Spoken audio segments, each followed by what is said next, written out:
The name of our panel is A Funny Thing Happened on the Way to Muskego, and unfortunately, the person who came up with the idea for this panel, Sean Turkover, had a funny thing happen and did not make it to Muskego. So we are very lucky to have a great fill-in. Down at the end of the panel is Lou, who will be joining us today. And I'm sure that most of these faces are very familiar to you, but we have some new ones, so let's take some time and get to know them all through their funny stories.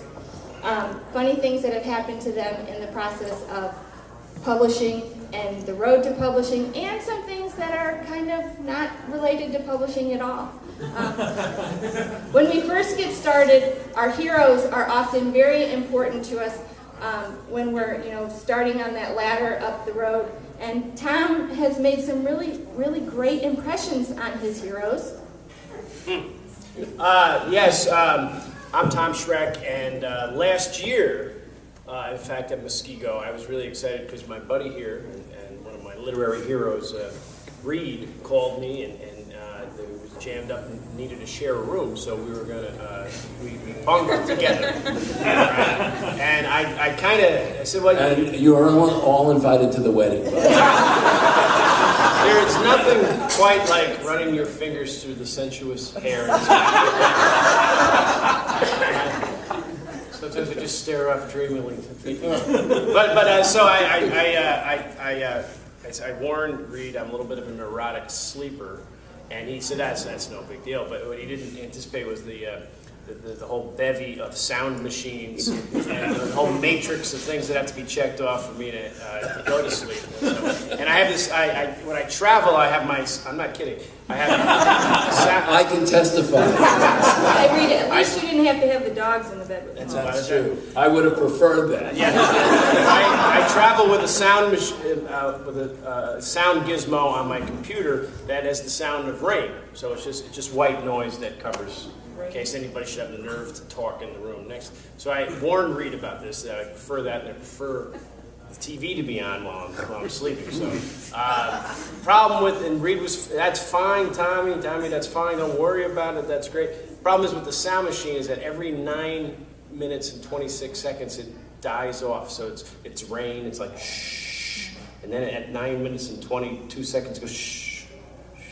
And it stops, and then it starts up again. And Reed found that really, really annoying. Which he didn't mention the first night, but he did bring up the second night. And then, by the second night, he was getting, well, frankly, much less polite. When I wasn't looking, he commandeered the remote control. Now, I like the TV to be on while I'm sleeping, but I need...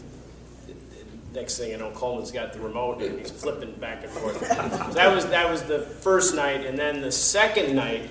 Is anybody else going to talk tonight, or is it it's the Tom Schreck show? There's a short version of this, and well, we're actually past the short version. And then I ate too many mozzarella sticks. Again,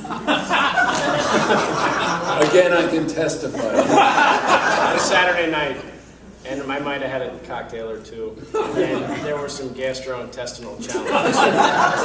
So here I am, I'm sharing a room with one of my literary heroes, and I had gastrointestinal challenges. Only from about 1 a.m. till 9 a.m. Did we just learn the real reason for the rain? Yes. Yeah, so thanks for bringing it up.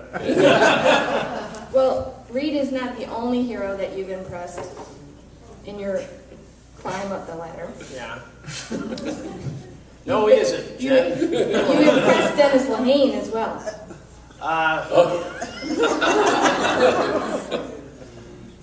Well, a couple of years, how long ago was it that Dennis... Four or five. Okay, so Dennis Lehane, who...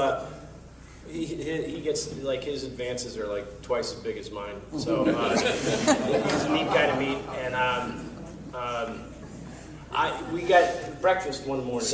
Sunday morning, we... Float like butterflies, sting like a bee.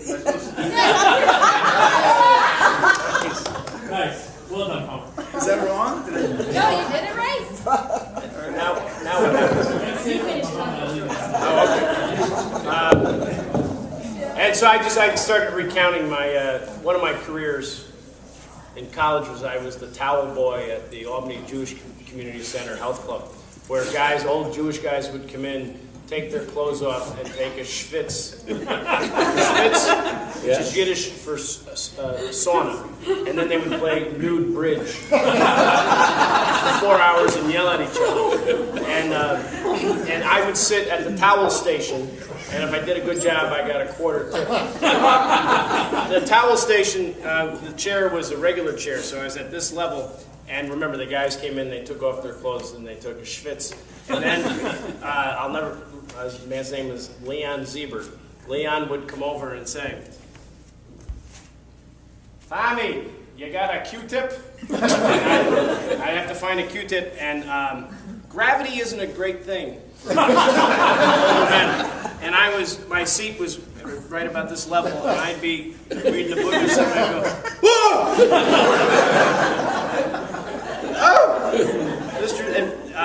Gravity was particularly hadn't helped Leon in certain areas. So I would give Mr. Ziebert something to clean the wax out of his ears, and then he'd give me a quarter. And how was your appetite? I lost 15 pounds because I'd be eating a sandwich, like a bologna sandwich, which wasn't kosher, so and I'd look over and there would be Leon. And I just want to thank the stars the Q-tip went in his ear. Yes, he made. I'm a witness to Tom making Dennis Lehane spit coffee. So I don't know. That's it. Sometimes we make a good impression on our signings when we attend signings. And Lou made a really big splash on his first signing. You know, I filled in for Sean, which no one can do, so I want to give a shout out to Sean, who's not here with us, because I feel no one can't do it. But, Just get like a pirate eye, that'll be It sounds like he's dead. Yeah. There's a moment of silence for Sean. he's in a better place. Everything Toronto was better. He's in Toronto. Willie Loman was a good one. No, but I read the email from Jen, but I didn't read it carefully, and she said, "Do you want to fill in for Sean in this panel?" I'm like, "Yeah, sure." And then I hit send before I read that it was our embarrassing moments and things. So it's like, that's a good thing to do. And I thought, oh, well, I have lots of embarrassing moments from, I was a screenwriter in Hollywood. I've been a writer. But then I realized that all my embarrassing moments are like, they're not very funny. They're just sad. They're sad and embarrassing. So this is a sad one. And it was my first book of stories came out when I was in graduate school. And the very first reading I ever gave was when the book came out at this bookstore in Northampton, Massachusetts.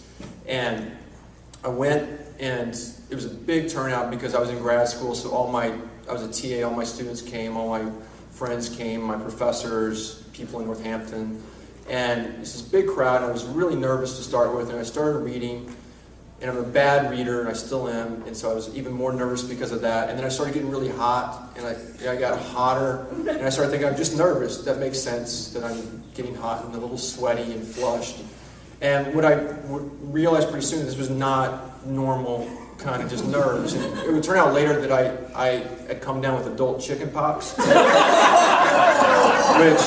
I don't know if anybody's had adult chicken pox, but you do not want to have it. It's just the worst thing possible. And it would just get worse after this, but like that night, it was just incredible fever. And so I was reading, and I was sweating and flushed, and I knew something was wrong, but I just thought, like, I've got to get through this story that I'm reading, and then I can get off. I just don't want to embarrass myself. But it was like in movies where your protagonist gets drugged, and all of a sudden they shift to a fisheye lens, and they slow the sound down,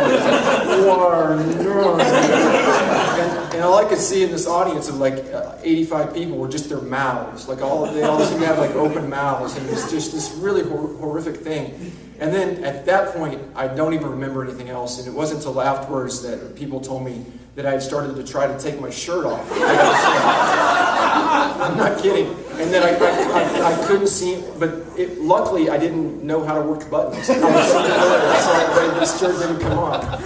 And of course, the worst thing was after that, everyone thought I was just drunk. They're like, God, you got so drunk at that thing. So, but it was chickenpox, and after that, it was even worse. Like for like 2 weeks, don't get adult chickenpox. See how dangerous signings can be? And Reed, he wants to have a signing with a former cop who also, by the way, is named Lou, and he's going to put himself in the in the crosshairs This is too. interesting. When I first got published, I did a few book signings at our local borders, and I did them with a retired New York City detective named Lou Eppolito.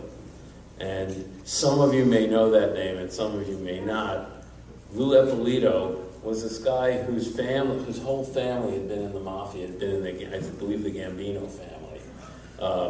And he wrote a book called Mafia Cop. And Lou was always nice to me, but he had a kind of big mouth. He always kind of bragging about, what a great cop he'd been in. The book, which was a pretty big hit, was, I did this, I did that, I did. Well, one of the things Lou left out was that Lou was a hitman, and he had murdered 7 people. And he and his partner, another New York City detective, were a hit squad for the mafia. They had murdered 7 people, one of whom was the wrong guy. And this is a guy he's hey Reese, yeah. So watch out who you agree to do signings with. That may have been the same person who showed up at Marcus's signing. It might have been, actually. This was my first signing ever, and it was with Sean Shurkover, God rest his soul. Just remember he's in a better place. But we as a total coincidence, both of our first novels came out the same day. And so we lined up this elaborate tour during January through Ohio, as one does. And we're proud of ourselves. We got our bags all packed. We're authors. We're supposed to meet 50, 75 people there. And our first signing is in a place called Kokomo, Indiana. Anyone from there? Okay, you're not from there. Okay, sweet. No, I'm sure the people of Kokomo are lovely people. For me, there's the circles of hell as written in Dante, and then there's Kokomo.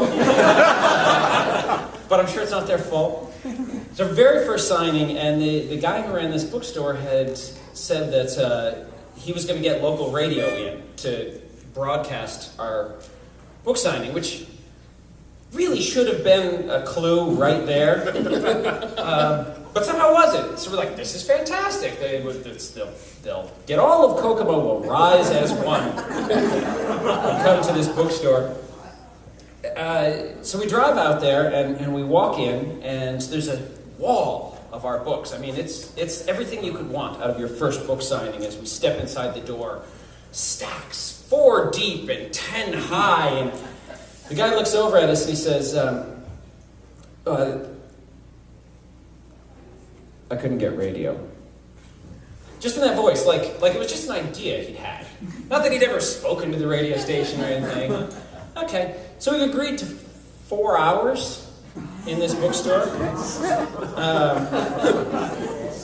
The series of misadventures that takes place across that 4 hours is far too numerous to count.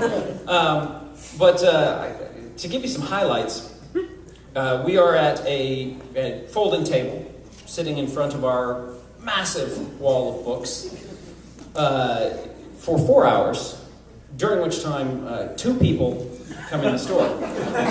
Total. Neither of them knew we were going to be there. It was just 2 people looking for books. One of them felt really sorry for us and bought Sean's book.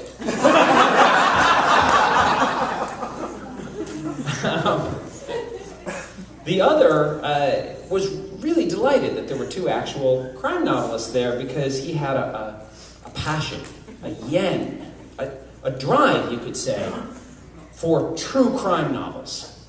specifically those relating to serial killers.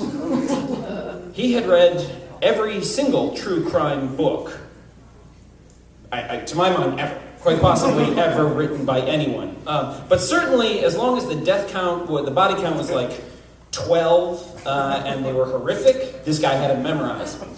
But the creepiest thing about him was he would vanish. Like, we'd be sitting there, lonely, weeping, and then all of a sudden, he'd just, from behind, did you know that Gacy buried them under his barbecue? And he was gone. Like, he was this weird, furtive creature. And by the time he reacted to the horrible thing he just told you and looked over his shoulder, he was gone. It got so bad that when the owner of the bookstore said, "Hey, I'm writing a novel too," I said, "Tell me about it. Please. Leave nothing out." The worst thing is we're packing up at the end. Sean had sold the book.